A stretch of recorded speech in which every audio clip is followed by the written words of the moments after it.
I noticed Richard's here from the WA Internet Association. What's now known today as the Internet Industry Association came to be in 1996. And it was largely as a result, we all started receiving notices from APRA, the Australian Performing Rights Association. And APRA was saying, well, your customers are downloading music, and that's illegal, so we're going to sue you for letting them do that. But if you'd like to avoid this, if you want to pay us a licence fee instead, then we won't sue you, we'll sue the people that don't pay us the licence fee. And of course, what we all did, we're all very small businesses then. This was way before Telstra and Optus had entered the market. So we all basically hid under the table in the hope that they would sue someone else. No one actually paid because we couldn't afford to back then, certainly not the rates that were being asked. But the Internet Industry Association came to be as a result of that. We're thinking, well, we need to respond to this, how are we going to do it? So the organisation was created really to give us an industry voice in response. APRA ended up suing Aussiemail at the time. But the first CEO then was appointed, Peter Coronius, who's still in the job today, but he got up and did a speech at the end of 1997, and he said, well, I've been in the job a few months now, so I've taken some time. I know this whole issue around copyright liability is a big issue, but there are other things out there that are important as well, so I've listed off what they're going to be. And he listed off things like, privacy, access, ubiquitous access, copyright, third-party liability for things like defamation, what's going to happen with the rollout of broadband going forward and other public policy issues. He recently did an opening for Curtin, and he pulled that slide out and showed it to us again, the 8 points that were listed there. 13 years down the track, not a whit has changed. Every one of those issues remains exactly what the major issues are today in our industry. Now, the industry, meanwhile, has grown hell for leather. All the underlying technology is done, but at the end of the day, the law hasn't been able, I think, to adequately respond to that. And I'd like to go through some of these in a bit more detail, where they're up to today. A bit about iiNet, I suppose, yeah. Thank you very much for giving us the introduction. It was 1993 we set this up, mainly so I could keep my internet access. I was leaving uni and I was about to lose my access, so it was just really so I could keep it for myself. I needed 200 customers to cover the costs of all the links and everything that's in there. Today iiNet has about 730,000 customers across Australia. Revenues now approaching about 700 to 800 million in the coming year. 2,000 staff, split across Perth, Sydney, Melbourne, Cape Town, Auckland, and now Manila. I've just inherited we acquired APT a few weeks ago, so we've just inherited a call centre up in Manila as well that I'm going to visit next week. I think, though, fundamentally the business hasn't changed a huge amount in terms of how we try and do business, and that's the encapsulated product up there of trying to lead on product, differentiate on service. And it is, we try to carve out a slightly different space in the market from where the other guys sit. We don't want them necessarily to be the cheapest. We don't, surprisingly, don't want them necessarily to be the biggest, even though I do think scale is going to become increasingly important in this game. So, on to a few of the major issues at the moment. I've got to start with the internet filter, which is, I saw someone put out a quote onto Twitter right after the election, because of course the Parliament was in that flux, no one knew what was going to happen. The Conservatives didn't really have what was regarded as a great policy on broadband. But Senator Conroy, of course, had this wonderful policy on the filter. If you look at the results now, I saw this analysis done of this from that election. 7% of people put Senator Conroy last on the Senate ballot sheet for Victoria. So 7% of the community took the time to number people from 1 to 44 below the line just so they could put him last. That's quite astonishing. Now, so he regards this as a non-issue, something that's only of interest to the Twitterati and not something that's around. I don't agree. And I saw a comment that was put out on Twitter after it, though, was saying a little more broadband or a little less censorship could have swung this election either way. And I think a lot of that has to be said. This is, I think, more dangerous than a lot of people understand. And it's one of those things when Conroy gets up and talks about this and says, this stuff is illegal offline, why should we allow it to be legal online? We're here to protect your children, all these sort of things. Most people go, yeah, that's a bit of common sense. Again, the IAA and others have gotten together now and done some more deeper surveys that when you sit down with customers and explain to them what's actually being proposed here, opinions very much swing back the other way. This is a very dramatic change in censorship in the way it's being applied. To date, most censorship appears at the source of where the material is stored. So newspapers, magazines, television, all forms of broadcasters, we censor at that point. So we say, here's material that's not appropriate for the community, we're going to stop you from publishing it. What's being proposed in the internet age is to try and censor at the consumer side, which is much more difficult. So this isn't about saying you're not allowed to say this, it's about saying you're not allowed to hear it. And it provides not just a a very, very weak tool for the actual control of child porn, which is what its purported aim is going to be, but it provides a very powerful tool for governments to control what you can and can't see in the future. Refused classification is what's being proposed, and we all think of RC as child porn. Child porn doesn't appear on the web for starters. Child porn is traded through peer-to-peer networks or private IRC chat channels where it can be moved among small circles. But RC is much broader than that. RC includes a lot of other things, such as the discussion of things that are illegal, instructions in crime. So technically, things like talking about euthanasia is illegal under this regime and could just as easily be banned. Materials such as WikiLeaks, of course, are very embarrassing for governments, where the release of material that's of national interest is being put out there, such as the massacre in Iraq that was disclosed recently. Again, that is illegal in Australia to produce that, so it's illegal for you to consume it, even though the spotlight should be on government for these sorts of things. But and beyond all this, of course, is the fundamental point, which has caused a lot of child advocacy groups to get up and say, we don't want this either. $46 million a year to implement this for something that won't actually do what its purported cause is going to be. So I guess we see this on both sides. Technically it won't work, it won't achieve what you want to do, and on the other side it does provide government with a tool to be able to control things that they shouldn't be able to control. So this is one of those things we should all be speaking out about and letting Conroy know that we don't want it. iiNet, we've actually been offering voluntary filters, which is consistent with the previous government's policy as well for some years now, since the late 90s. And we offer both a blacklist and a whitelist. After more than 10 years of offering that to customers, we ended up with a total of about 8,000 customers that have trialled it, and a total of 300 that have kept it enabled. So even though this was promoted widely, it's on our website, it's available to customers, the broad response in the market was, yeah, we don't really care that much about it. So why then are we making it a fundamental platform of the ALP's policy? Why then are we trying to make sure that it's going to be mandatory for it to be implemented? It's one of these things that doesn't appear to achieve its objectives. Getting around it, of course, there's some very highly publicised examples of this where Dr. Nietzsche was providing classes to people in how to get around this. So they could see, but other people as well. There was groups of seniors out there saying, well, I still want to be able to get access to this material. This is of interest to me. Not the kiddie porn bits, the other stuff. And saying, well, how do we get around? It's trivially easy to get around. This is going to take a couple of minutes with something like Tor or a VPN. And there'll be plenty of instructions on how to get around it eventually anyway. So again, it won't achieve its desired objective to start with. And the other things that it may achieve are slightly scary. The only real solution, of course, to child protection is the more obvious and more difficult one of actually spending time with the kids. Again, in my household, the laptop is not in the bedroom, the laptop's in the dining room where the kids can use it. And I use the allegory that, you don't drop your kids into the middle of King's Cross and say, I'll be back to pick you up in 3 hours. King's Cross being a worse example these days than Northbridge. But I think that this is the simple reality is there isn't, these tools, the filtering tools are available. Things like NetNanny are quite useful, and they do provide some satisfaction, and iiNet, for instance, offers them and sells them. But they're by no means a complete solution. They've got big problems because again, what you might want your 8-year-old to see could be quite different from what you want your 15-year-old to see. And a one-size-fits-all solution doesn't tend to work. But I'm more of a fan of things like NetSnitch, which is a nice, cool little application that has no blocking capability whatsoever, but you can go up there afterwards and see everything the kids have visited. And the knowledge of that, in our office, for instance, we don't have locked doors, we don't have locked cabinets, but we've got cameras everywhere, right? So yes, staff can be. We treat staff like adults, let them do what they want to do, but if they do the wrong thing, then punish them for it.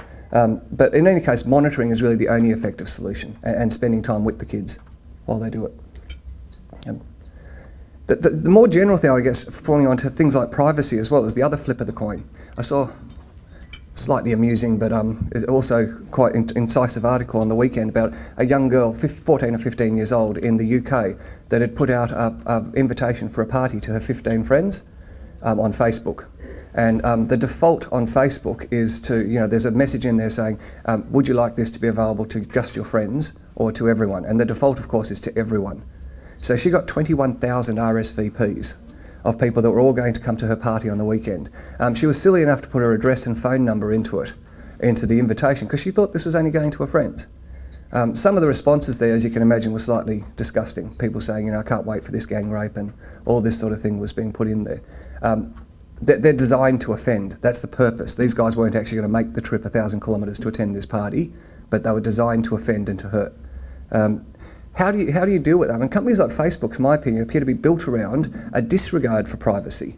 They start with an assumption of everything should be wide open to the world, and then they close the doors little by little until they're complying with the minimum requirements. And this is a big issue. I think there's a far bigger issue for us in terms of how we deal with privacy than a lot of the other things coming through. And again, I think the governments all around the world are struggling with how you apply this. The internet is not a publishing house full of movies where you make stuff available and then we filter as appropriate. The internet's a conversation. It's more like going to a bar or a restaurant where people are talking to each other, and a lot more difficult to deal with in that respect. Around the world, companies are being sued. I mean, Google and Facebook have been sued in jurisdictions. Great example in Italy where two people were found criminally liable, two executives of Google were found criminally liable for material that was published on YouTube. So now that's being appealed, but a customer put that up. That was pulled down in accordance. As soon as the police reported it, it was pulled down immediately, but Google was sued for allowing it to be put up. How do we deal with that? Do we vet everything before it's put online? That's not practical. It's not. It's like saying you need permission to, you need to go and run by the government whatever you're going to say at the local restaurant before you can say it, or else the restaurant will be held liable for you saying it. AFACT. Thank you very much for that glowing reference. Unfortunately, this was a really interesting case. I was on the stand up there for 3.5 days, being cross-examined by the attorney from the other side, the barrister, who has spent far too much time watching American TV shows, because Australian courtrooms are very polite, distressingly polite when you see them, my learned friend, as they refer to each other.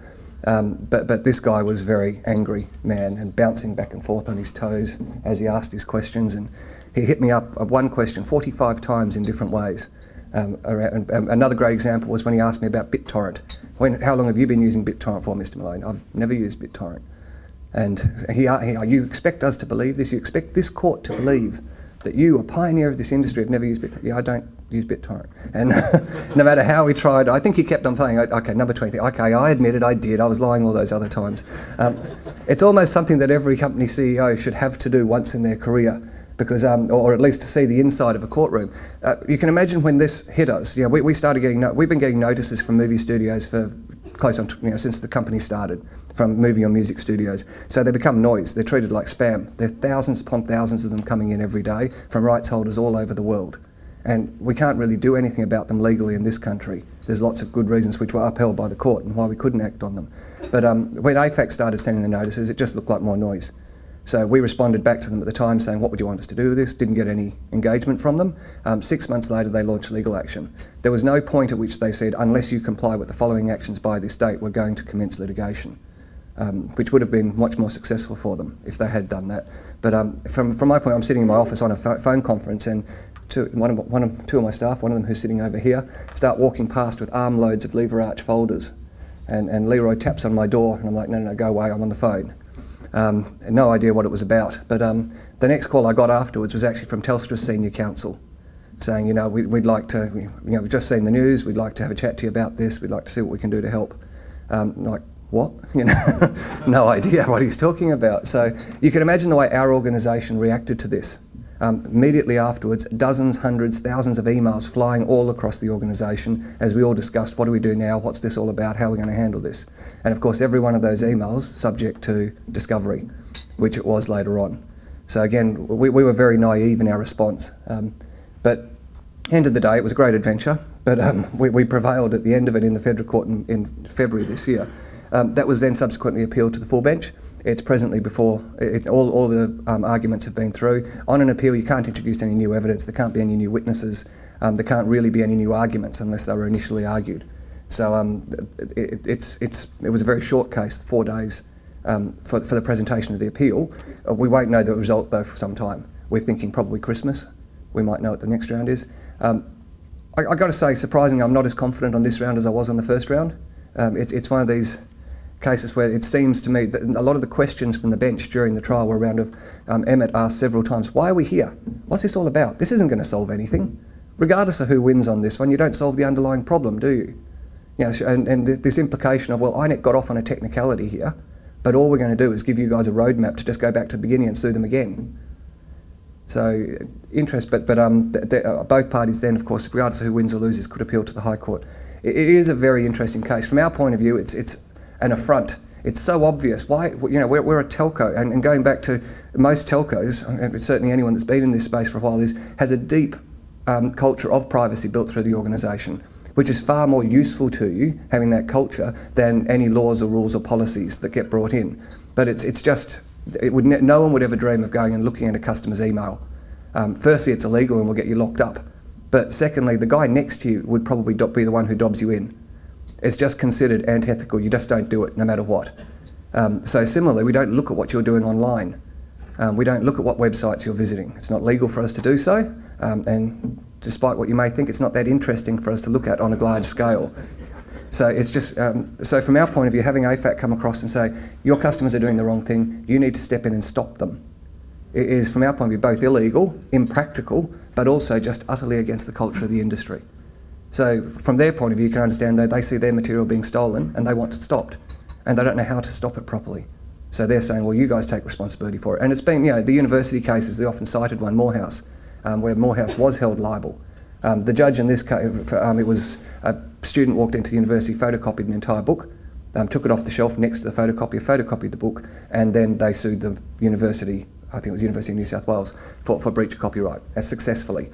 I guess the distinction we put in there, in that case, the university provided both the books and the photocopier in that case. In our case, the photocopier is BitTorrent, and the books are the movies out on the internet. We don't provide any of them.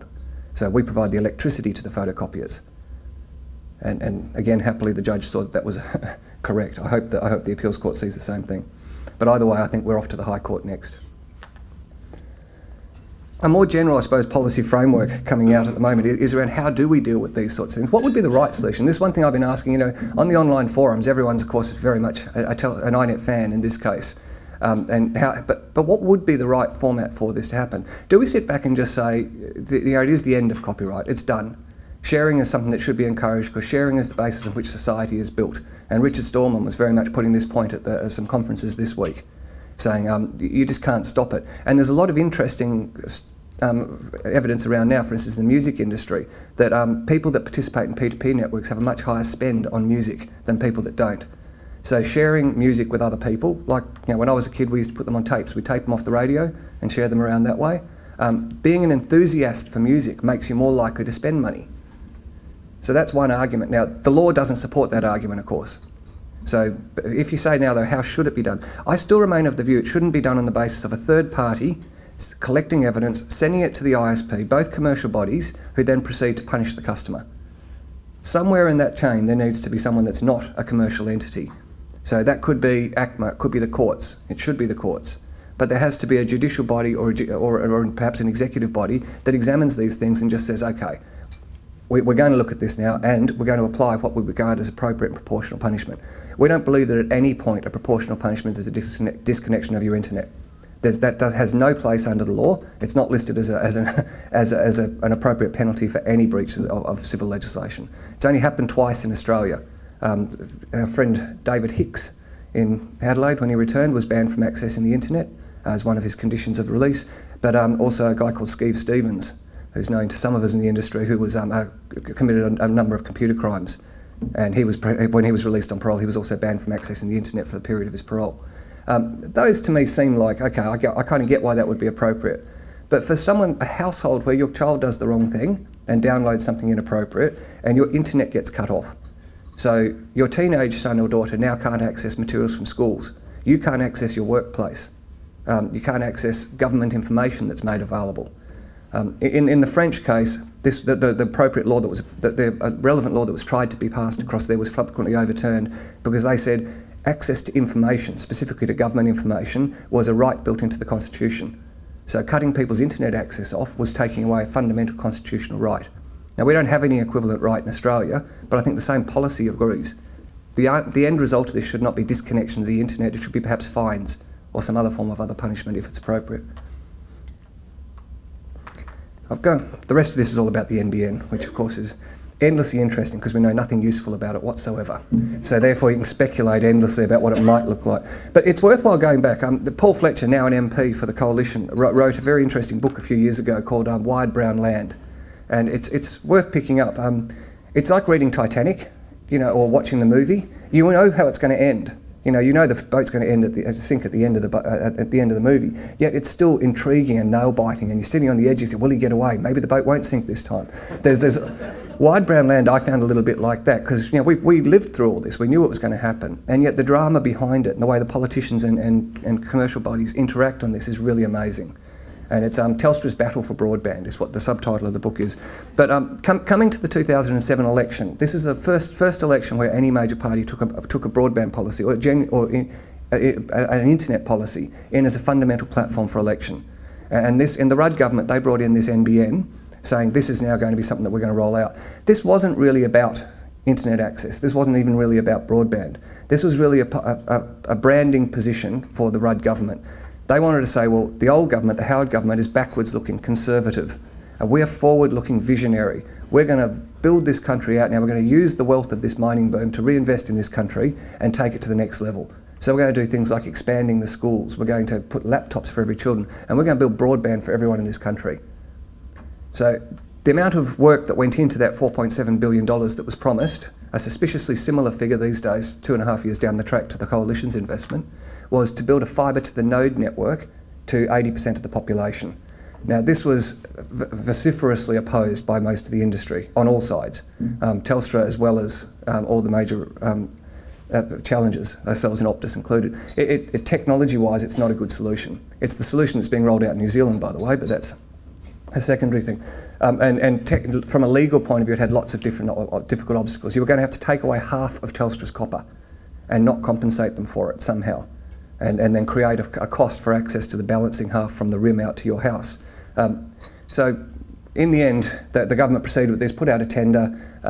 We were one of the consortia that was actually applying for the tender, which found myself in this position of putting in a commercial tender for this while simultaneously standing up publicly and saying it's a dumb idea. So it's a dumb idea, but if you're going to proceed with it anyway, well, we'll do it. And happily, a year and a half later, the government realised, and having spent some $40 million on the tender process, realised this won't work, will it? So all their advice showed that it wouldn't work. So how do you deal with that now? You're halfway through your term. You've promised a $4.7 billion network that would bring broadband to 80% of the population. You've disregarded all advice from everyone in the industry that this is not the right solution to do. And now you've got to come out and announce it. How do you deal with it? Well, there's only one way, isn't there? Right? You come out and say, we've decided that this won't work. In fact, we're going to spend $43 billion now on a fibre to the home network, which was reportedly dreamed up on the back of an envelope on a flight from Melbourne to Canberra, and I believe it, because the science supports about that much investigation being done on it as well. But that's the background to the current fibre to the home proposal. So this was really the result, the outcome of a failed policy where the government's saying, well, we're only a year away from another round of electioneering. How do we deal with this one now? A fundamental platform that was promised. So that said, we're a big supporter of the fibre to the home network. Hopefully you've seen us out there saying it. I think that one of the big problems the government of the day has got is they've come out on that day one when they announced it, Wayne Swan, Rudd and Conroy shoulder to shoulder and Lindsay Tanner telling us this is going to be great for Australia. This is going to be a fantastic investment. The way this is going to be funded, government's going to put in half the money, the rest of it's going to come from commerce, and individual mum and dad investors will want to put their money into this because it's going to be a great investment for everyone. Now personally, when I do that, I need to have a prospectus lodged with ASIC first, but apparently it doesn't apply to Wayne Swan. Right? So one of the biggest problems they've had is this thing cannot get a commercial return, and this is what the dawning realisation on it's been. That doesn't make it bad. We think they would have been far better off coming out and saying this thing is going to require about $10 billion worth of public funding, which is going to come out of consolidated revenue over the next decade as we build this thing. But half the return on this then will be commercial. That will then allow the residual investment to be able to get a commercial return somewhere between 8 and 10%. But the rest of it's going to be an economic return that we think is a good thing for this country. One of the reasons we haven't seen Paul Fletcher appointed as the Shadow Minister for Comms, and he's been keeping a very low profile on this, is in his book. He has an excellent chapter that looks upon how would we measure the economic return to a country of broadband. And there's been no link anywhere yet that's shown a true link that can't be argued with between penetration of broadband and economic prosperity. There is some good work on internet access, and there's certainly some, and even if you argue, there's some community basis, which you show various communities that have broadband versus those that don't have higher returns, but that's often about where you choose to build the broadband in the first place rather than being an outcome of the broadband being built. But there's certainly no case that shows that 100 meg broadband will make you a more prosperous country than a 10 meg broadband. So, but what Paul tries to do is draw a line between roads, access to roads across the United States that were built in the early 1950s by Eisenhower's group. And in there he said that at the time Eisenhower built it for the fast deployment of troops coast to coast. That was what the point of it was, saying, well, this country could be invaded at any time and we're inadequately prepared for it. Now, the truth was you've got 10,000 kilometres of ocean on either side, you've got a nation to the south that has not got the capability to invade you, and a nation to the north that wouldn't want to. So it was a real strange thing at the time, but of course it was nation building. It was a good stimulus at a time when the country needed it. But the end result of it was shown that it accounted from 1955 to about 1970. Now we can see it accounted for about half the GDP growth of the United States across that period. It wasn't used for the fast deployment of troops, it was used for the fast deployment of goods across the nation. So the logistics benefits was what counted. That, I think, is where you could try and start to draw a line with NBN. It's not going to be about being able to download games faster or being able to get access to the web faster. It is going to be about greasing the wheels of commerce and about making sure that we can get access to new applications such as education and health in the future. From where the average speed for people on the iiNet network now is about 12.8 megs if you're on ADSL 2+. That's more than enough to get access to television today. We're not coming anywhere near using that. The average usage that people have is less than 100 kilobits per month on average. And bursting is really not coming to the capability. But you can see a time wherever it's going to be, and you could argue about whether it's 3 years, 5 years, 10 years away, but there's a time when the ADSL 2+ certainly won't be able to deliver the needs of the applications that we're using now. So starting the investment today to build that infrastructure is, in my opinion, a good investment of resources now for Australia. The question is the timing. And there's some, I was pulled on, the timing was terrible. We did our results a week and a half before the election, and I was asked a number of questions about our involvement in the NBN, which ended up being quoted widely by the opposition as reasons why we shouldn't be going ahead with the NBN. There's three town sites in Tasmania that are being used as the trial, and they're live now. They've been live now for a few months, and iiNet's one of the ISPs offering services on there. There's 10,000 homes in the 3 sites. One of them's a fringe suburb of Hobart, the other 2 are small towns in the north of the island. 10,000 homes in there, we're all direct mailed. We don't have access rights to these homes. We can't go in and dig a trench out to your home without your permission. So what had to happen first is they all got direct mail saying, would you mind just ticking this box? This costs you nothing. This just says we're going to bring this access to your eaves.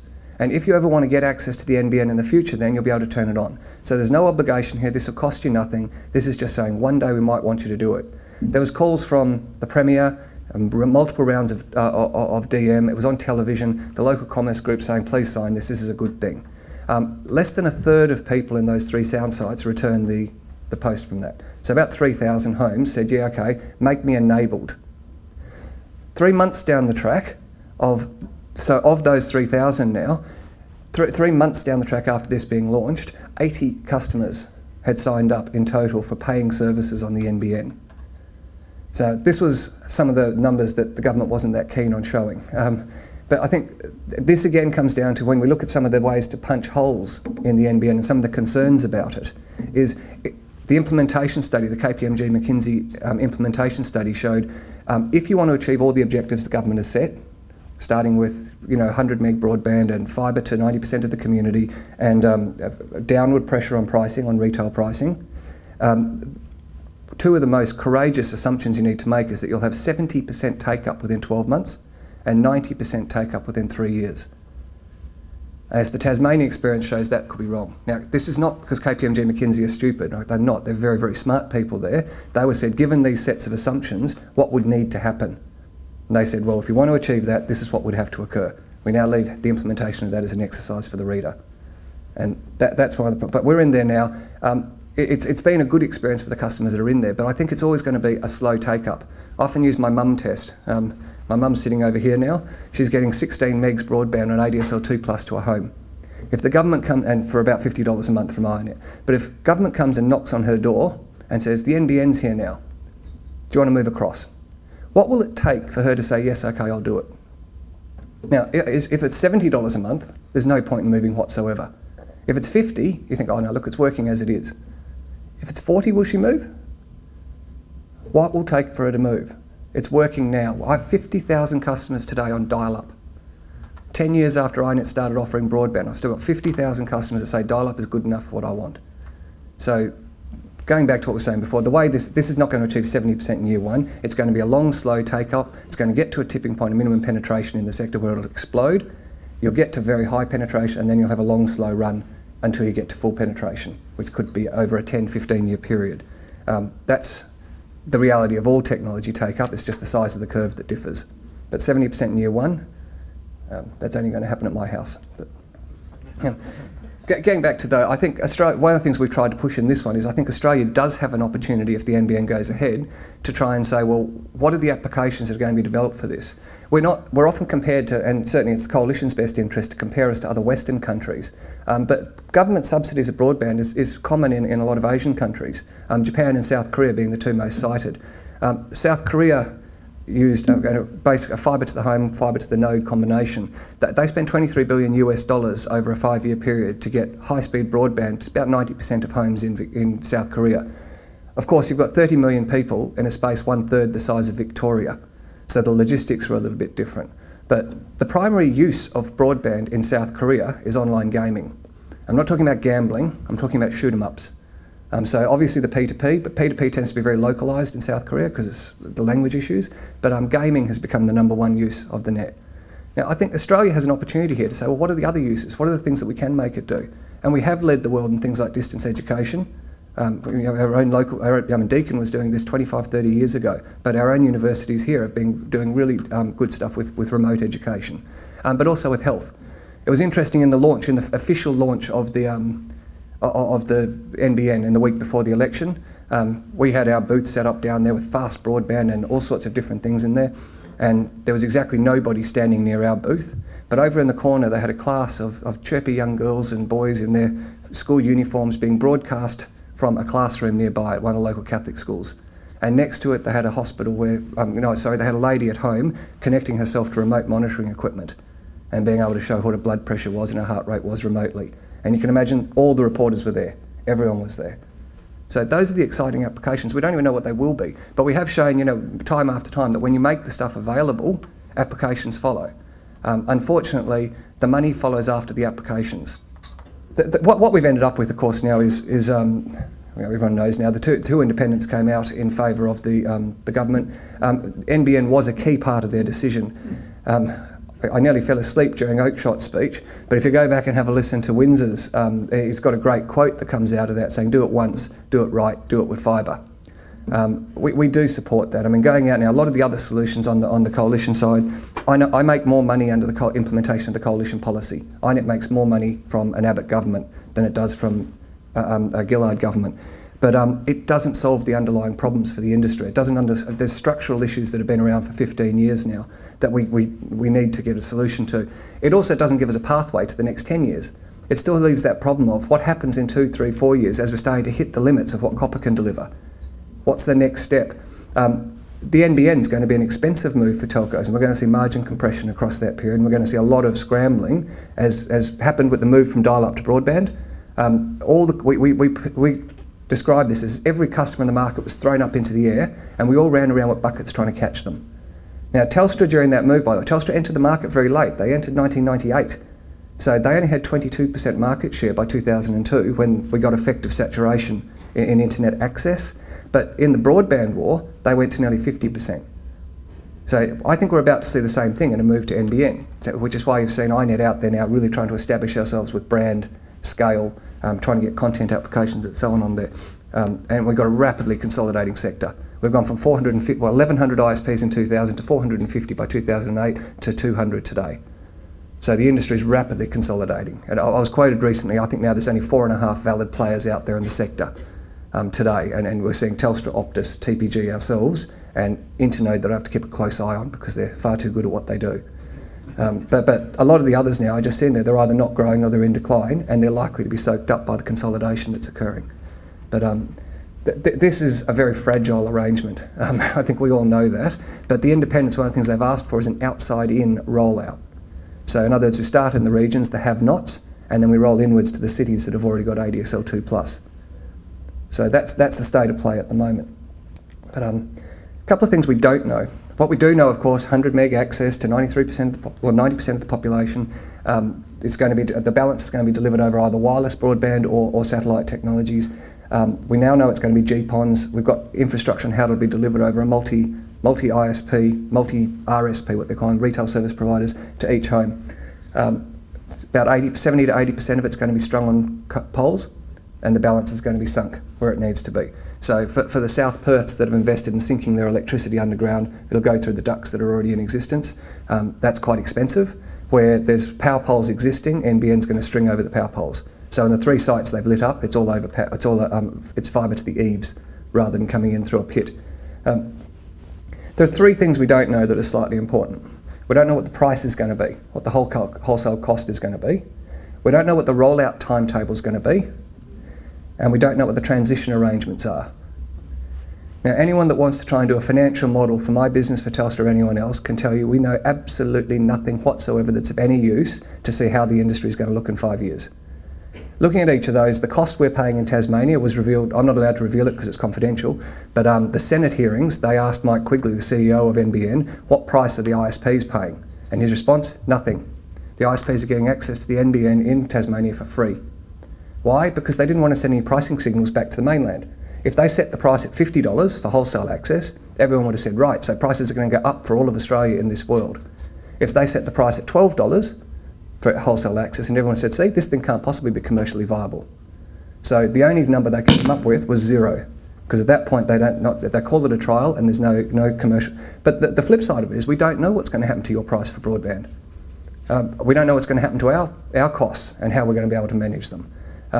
This is difficult because remember, this is not a commercial proposition, this is a political proposition.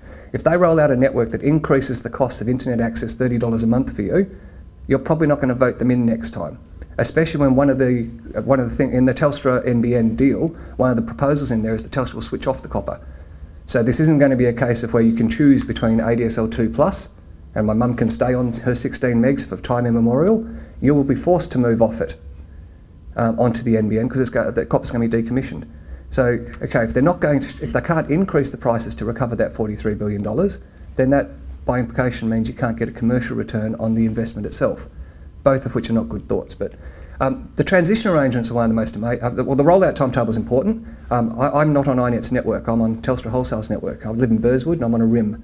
So the irony is I can't get ADSL 2+ at my own house. But one of the sites that's been targeted is Victoria Park.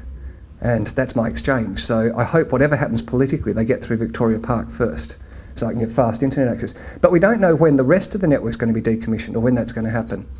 The transition arrangements, though, are by far the most interesting. When we move customers from off-net to on-net, this all happens in the dark of night, where you don't even know that it's happening. We just move the copper across from here to here.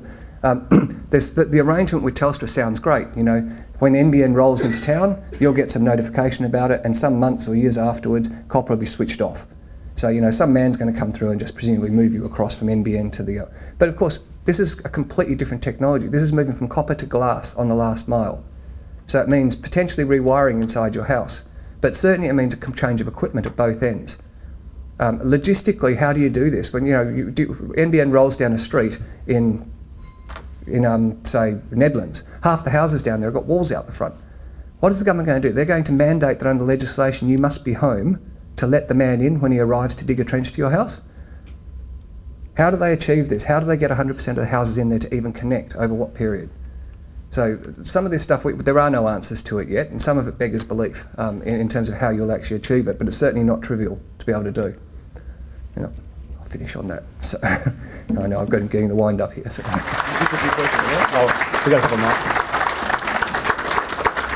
Well, there is a lot to ponder on, so hopefully we've got some questions in the audience. So we've still got 20 minutes or so we've got a microphone here and a microphone on the other side. So if we've got a question from the floor.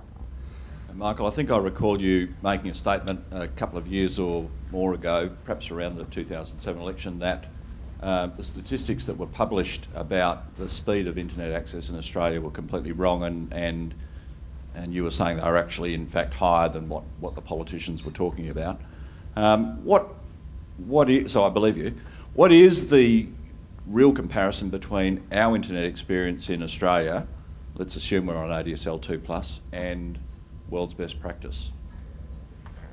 Or common, perhaps rather than world's best practice, what's common in the US, the UK, that sort of thing? Penetration levels in Australia are a lot higher than most of the world. I think that's one of the points I made at the time, is we often see there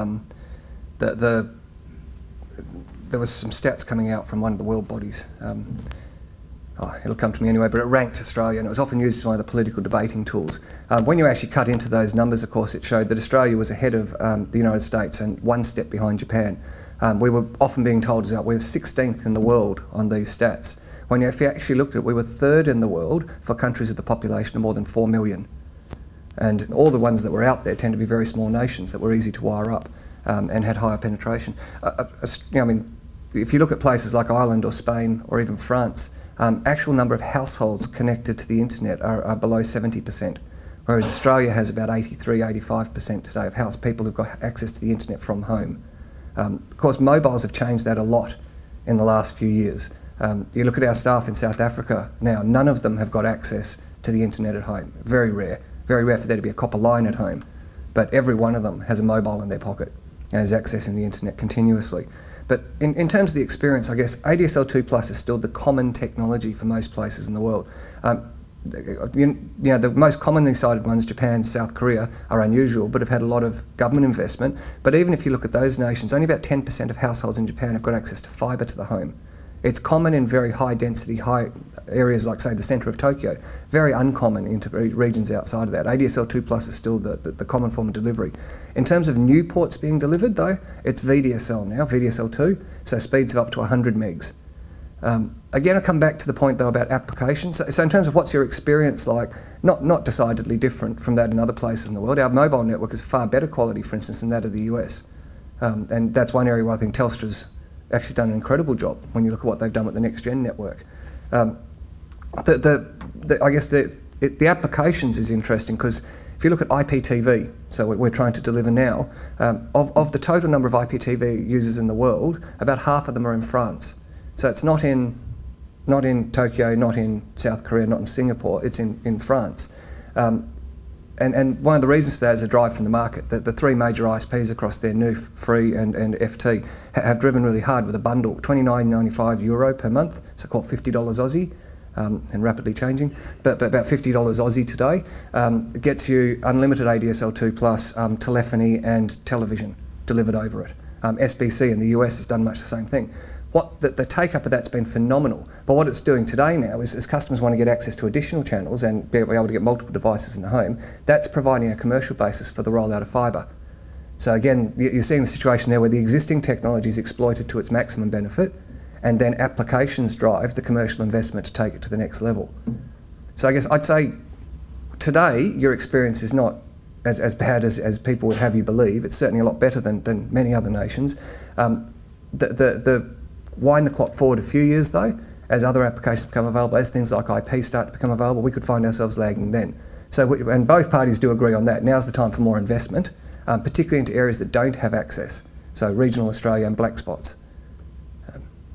But ADSL 2+ would be the common way that most Western countries are presently getting access to the internet. So. Tony Hill from Internet Society of Australia. During the election campaign, some of our politicians seemed to lose their way on what they called the technical details of this debate. But then it didn't seem to stop them proceeding to make some decisions that did have some pretty strong technical implications. Just on one aspect of that, and you mentioned the importance of wireless in South Africa, how do you think the wireless versus cable debate can go in Australia? Do you want to make some comments about whether wireless might be adequate for our future? I'd love to. Like I say, I'm actually a fan of Julie Bishop. I think she's been highly effective in a lot of areas, but I was at a breakfast there at the Hyatt the week before the election where she was debating Gary Gray, and she came out, this was very much down to an argument between investing in fibre versus the adequacy of mobile, and she made the comment that right now, in many cases, mobile is overtaking the speeds that are possible on fibre. And the guy next to me put his hand on my shoulder because I was about to jump up and choke her. There are some big differences in the underlying technology that mobile. We'll call it mobile rather to distinguish it from Wi-Fi. But the speeds you can get across mobile have a few technical blockers on them. You can't control quality of service on a mobile network because it all passes through cells, which are all being assaulted from all directions by everyone that wants access simultaneously. So you get bursting. That means speeds go up and down variably, and you can't really control that at all. There's difficulties with window size, which I'm sure you're very familiar with, Tony, which means that latency will increase on mobile networks. So if, the example, I guess, if you take a 10 meg mobile network and connect it to your laptop, and a 10 meg fixed line network connect to your laptop, and click on a web page simultaneously on both of them, the first thing will be that the mobile one will take a lot longer to start. So from when you click on it, there'll be a noticeable latency before it actually commences. It will then start to get faster and faster until it can ramp up to the potential speeds on that node. Whereas the cable one, whether it's fibre or DSL or HFC, will appear to start a lot faster because the latency is better in that situation. The contention then becomes the issue. Spectrum can only be divided so thinly today. In places where you're in a remote community with very few people trying to access that network, the incidence of congestion will be practically nil. So it's a very, very good solution for a small town, as long as you can get the backhaul from the town back to the city. It's a very inadequate solution for high density areas, such as, say, the cities. And you'll see that now. I'm a frustrated customer of Optus, and as penetrations of iPhones move up, the network slows down until they add more capacity, and then it moves down again. That's only a finite game that they can play as well, even though they've got multiple spectrums to play with. What you're seeing in the US is a move to something called femtocells. And the primary femtocells is where your household broadcasts its own, it overrides your own 3G signal. So your mobile will roam onto the cell in your house, and then the traffic in the house will come out through your ADSL connection back. The primary reason they're trying to push this, in the US at least, is to get the traffic off the network. The networks on Verizon and AT&T's network is becoming so congested, they don't have any viable solution for it technically. So if they can get it onto the physical networks, that'll help a lot. In the UK, it's being used primarily for penetration reasons. Big, thick old walls. They can't get through them. So I guess wireless is incredibly useful, but it's complementary technology. So, and again, I think the experience will be people have very high-speed broadband at home, which they'll use with their iPads or their iPhones or whatever your handheld is. They'll hop on the train and use the 3G network to read their emails and so on while they're coming across, and then straight back onto the work network with high-speed access at the other end. Means I never even need to look at people. But certainly I think, and I mean, we often get asked the question about, well, isn't wireless a threat to your business? I think that the best defence to it, of course, is to get people to use the internet more and more. The average usage for an iiNet Naked DSL customer is over 20 gigs a month. The average usage for ADSL 2+ is about 16 gigs. The average usage for an off-net customer is about 6. We always get commented as well that, oh, so in an NBN world, you guys are going to have your margins compressed, so all of your customers now look like off-net. Now, the perverse problem is the highest competition for iiNet occurs in the on-net areas today, where we have our own network, where we're competing with companies like TPG, like Telstra, Primus, Optus, Internode, that also all have ADSL 2+ on their own network in the same cost base as us. And yet we have the highest margins there. So I think what it shows is customers are willing to pay more for utility. So in off-net areas where you can't get very high speeds, customers pay a lower rate and we make lower margins. In on-net areas, we get the maximum margin. So I'm actually reasonably optimistic about what we can do with an NBN world. I think if you've got access to 100 megs, you can do lots more with it. So there'll be more opportunities there.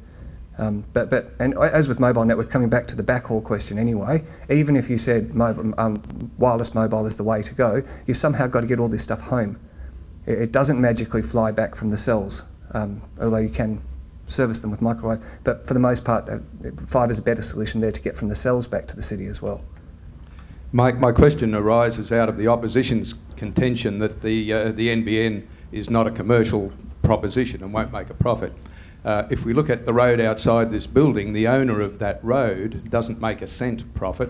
The people who do profit, of course, are the businesses, the trucks and the taxis and everything who ride on the road, and the individual citizens gain the freedom to travel wherever they want because the road is there. So it seems to me that if we treated fibre to the premises as an essential basic infrastructure from which we don't expect to make a profit, but enable other people who use it to make a profit. So could you expand on your comment, please, where you said that of the 43 billion, 10 billion should be just a straight government subsidy to enable it to happen. Is that enough straight taxpayer-funded contribution to enable the entire network to be built? I mean, you've seen everyone at the moment is making a call for more transparency, and that's the one thing that everyone in the argument except the government agrees with.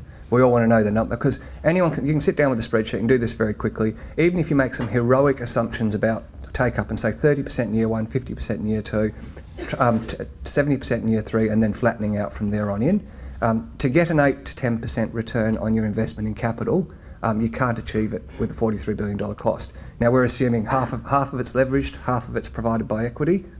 You can't get to 8 to 10%. So, and people talk about, government infrastructure bonds. They don't come for free either. At some point, there has to be the only way to fix the math is if you can take away some of the cost of capital, and that's hence. And a local example here is Okajee, the port up north. The federal and state governments are contributing about half the cost of building the Okajee port. The balance is being put in by half by the port operator and half by one of the local mining sector.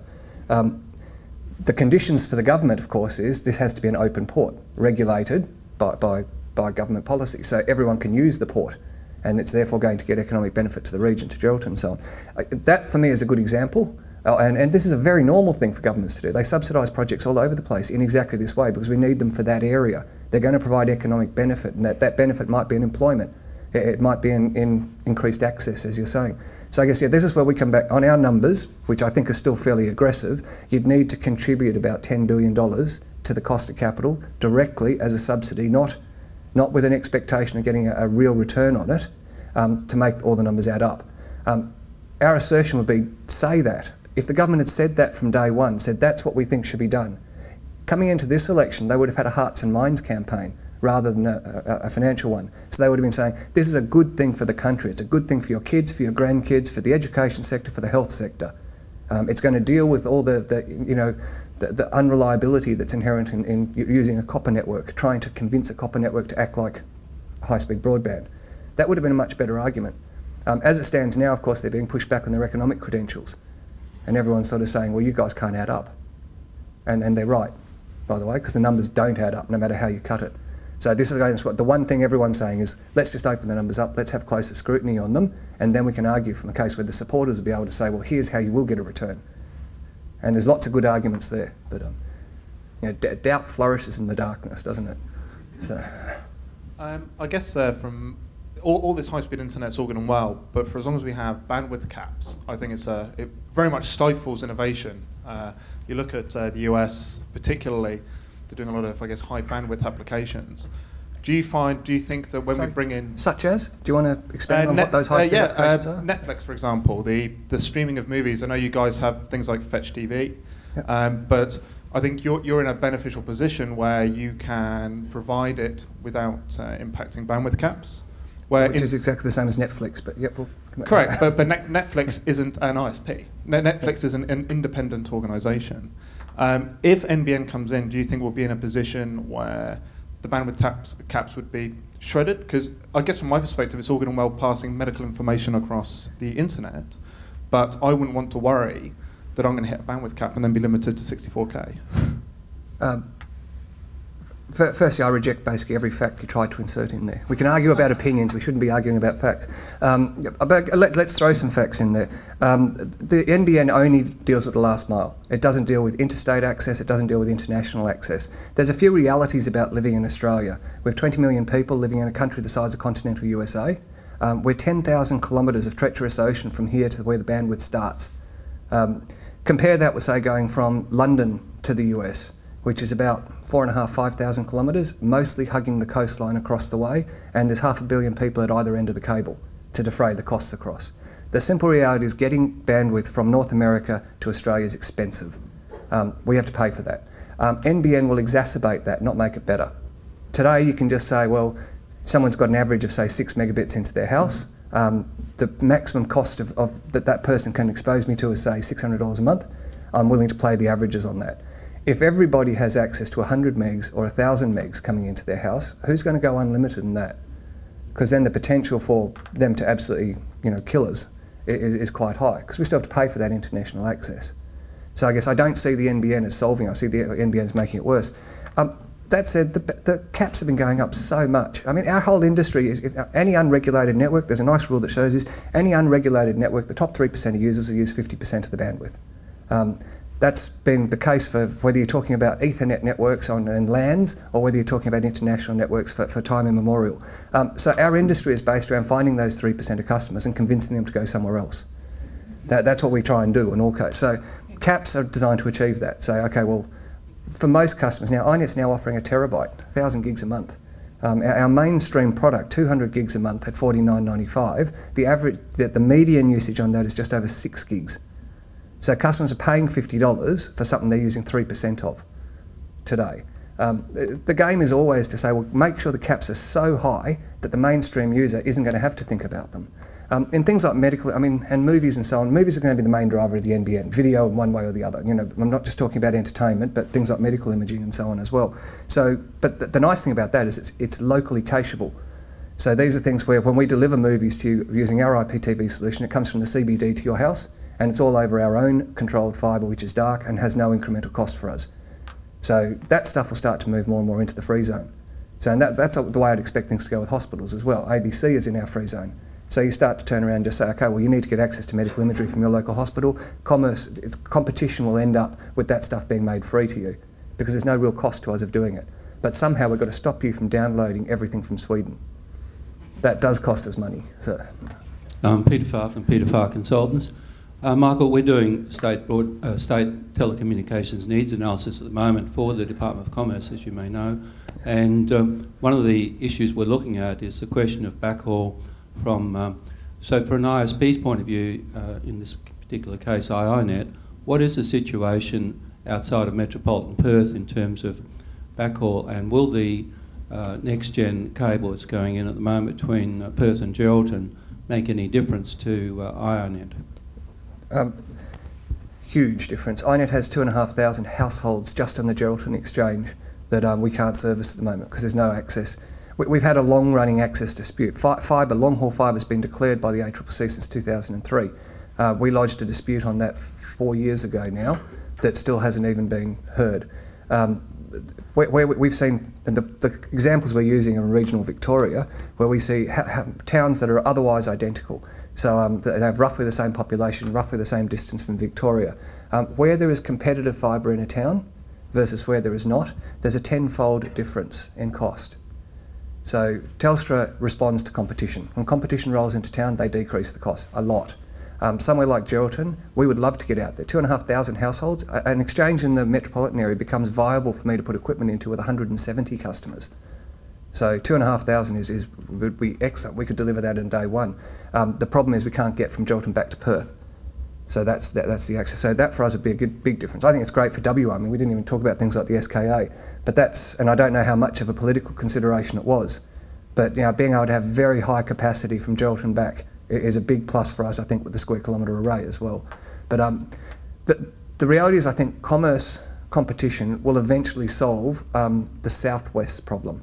And we've seen that, and because of the fact that fibre has to come from Adelaide to Perth somehow, we're able to light up places like Esperance and Kalgoorlie because the fibre passes through, competitive fibre passes through them. So we've opened in Bunbury now, we're building in Kalgoorlie and Albany.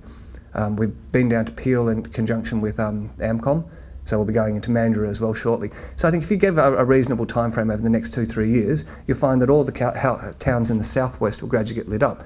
They also have some good characteristics. You know, on average, very close together, reasonably sized populations, all clustered around small exchanges, and you know, all happen to be on useful pathways to the rest of the country.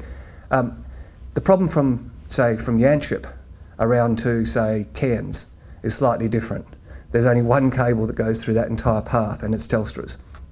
So getting to Geraldton's a good start. The rest of the northwest, I mean, is a real problem, and it's not proposed at the moment. I mean, the government is sponsoring. I think I had the picture up there of it, but it's sponsoring a cable from Cairns, so Brisbane to Cairns and across to Darwin, which goes inland rather than around the top. But Darwin's another issue for us. We've actually been in 2 exchanges in Darwin for some time. One of them you can't sign up on because we paid all the equipment, built everything in there. Then the pricing was changed with Telstra. So that exchange, if we never lit it up, we never actually put any customers onto it at all. Whereas the Darwin exchange, every customer that we add on there loses us money. So we're still doing it, but not quite sure why. But when the cable comes to town, of course, that'll be a lot better for Darwin as well. And there's 120,000 people up in Darwin now. But yeah, it's huge. If we can get fibre up, if you saw any town with competitive fibre going into it, with a population, say, of over 2,000, I think you'd instantly see competitive infrastructure going in there within weeks. The only blocker to us being able to light up in those places is backhaul. Yes. It would be more advantageous from the point of view of existing ISPs to have fibre To the town side. fibre to towns all the way through to Kununurra. Yeah, correct. But both parties do support that, though. Both parties have and the coalition's primary platform was about building out backhaul to the country centres and then using wireless to deal with places that don't have competitive access. That gets us, as we said, through the first few years. And I think it'd be a great solution. We want to see that one rolled out faster. The ALP has the same policy, though. Their backhaul black spots program is doing that already. So they are lighting up Geraldton with next-gen Leightons and Darwin. But yeah, if we could get, the faster we could get that in, the faster you could get reasonable broadband into those communities, and then hopefully with the NBN to follow at a later date to give faster last mile access. Thanks. Michael, on behalf of everybody here, we've been enlightened, and also it's just great to have a person, an entrepreneur, a business person, who's obviously taking those public policy issues very seriously and has got a few things to say about them. So on behalf of everybody here, thanks very much.